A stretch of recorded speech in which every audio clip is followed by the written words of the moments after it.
Hi everyone, it's Simon Keeling here, weatherweb.net. It's Wednesday the 26th of August. Thanks again for watching. This is your look ahead video. Don't forget, we're still raising funds in our Macmillan Cancer Support Appeal. Go to justgiving.com/weatherweb for more details on that and to make your donations. And thank you so much for everybody who has donated so far. It is appreciated. Now, you might have read at WeatherWeb, I put a posting on last night, just having a bit of a moan about some of the forecasts, or claimed forecasts in inverted commas, that are being produced. I was made aware the other day of some forecasts on a professional forum. Somebody purporting to be a forecaster, giving forecasts and warnings, no contact details on their website. The website is a free website that's one of these templates that's being produced for free.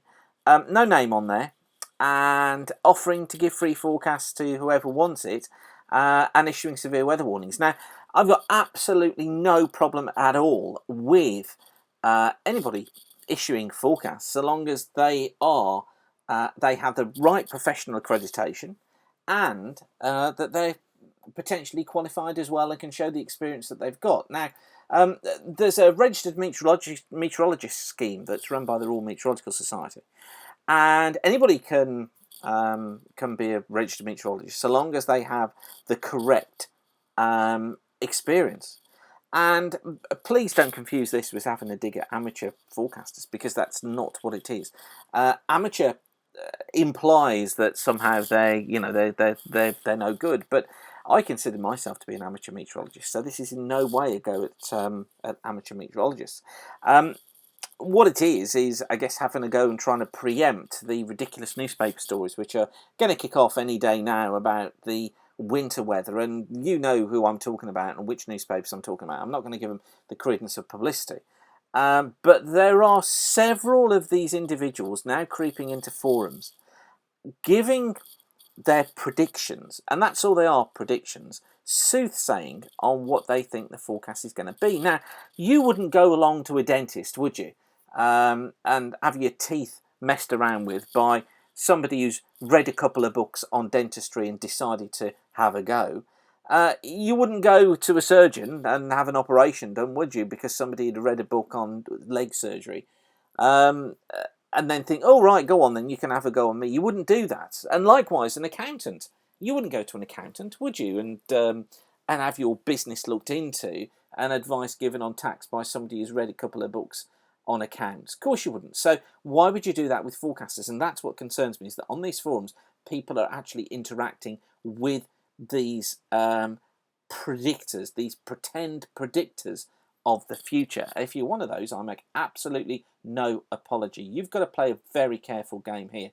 If you are doing that, then you should be putting on your website clearly that you are not a professional, that you do not have registered meteorologist status. There should be contact details on that website, and you should make it clear that this is just you having a go at doing a bit of weather forecasting. That's details there of the registered meteorologist scheme. So if you are in a company, you are doing anything, go to www.rmets.org, and you should there be able to then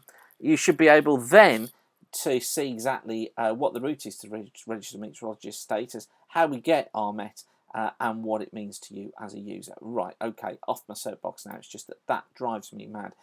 People pretending to be something they aren't, and for some reason we allow them to quite happily get away with it.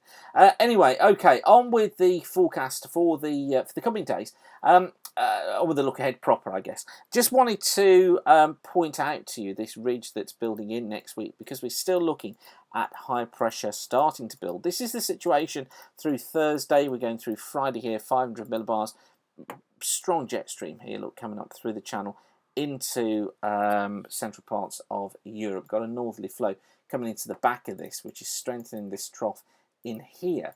But just watch this ridge out here, out towards the west. Watch what happens as I move the sequence on, look. The ridge building, it's warming up this part of the trough here all the time. We've got warmer air pumping up here, warms up this part of the trough in here, And what we find happening is that the ridge eventually starts to weaken off the trough.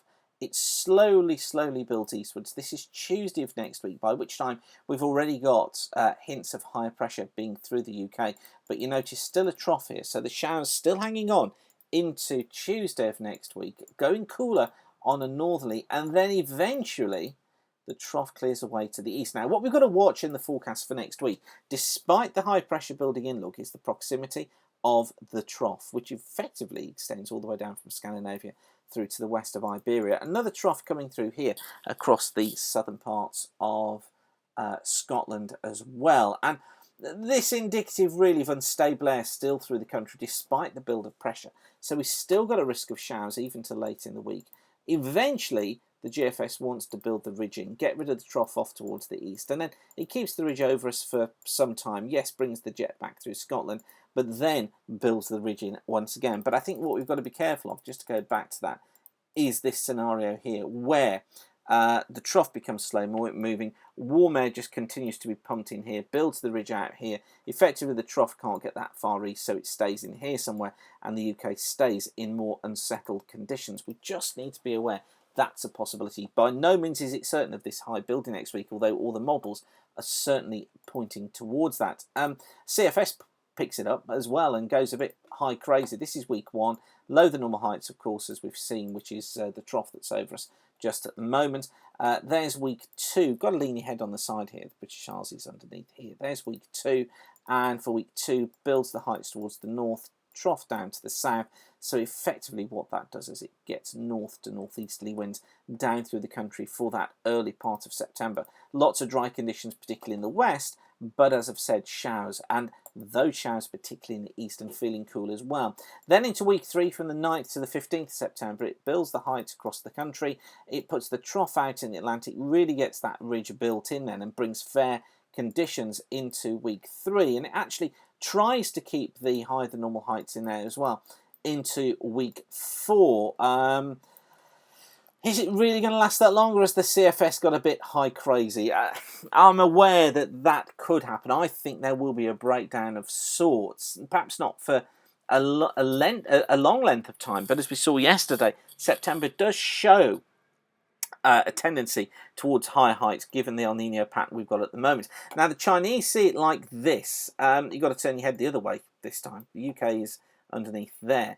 This is the period from the 5th of September. In fact, let me see if I can get you in an earlier one. Just bear with me just a moment. Have I got that loaded up there? No, I haven't. This is the period from the 5th of September through to the 14th. And look, near normal heights across the UK. Bit of a ridge build out in the Atlantic, trough off towards the east, but near normal heights across the UK.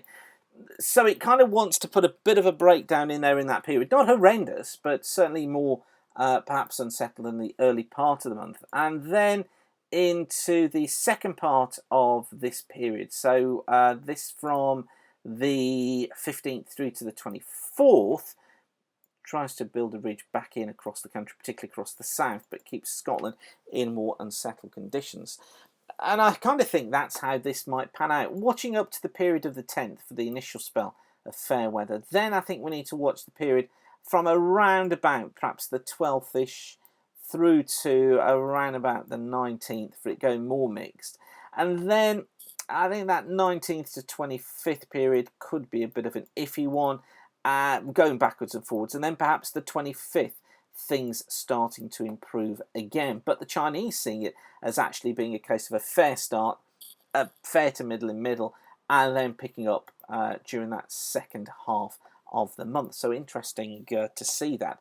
Sea surface temperatures, we haven't looked at those for quite a while, looking like this. Cool water out towards the west of the UK, warm in the Atlantic, really warm temperatures still in the Med, and I still maintain that these warm temperatures in the Med are really what are going to be at play. We're going to take a closer look at El Nino, the effect of the sea surface temperatures, in tomorrow's forecast. Well, that's my plan anyway.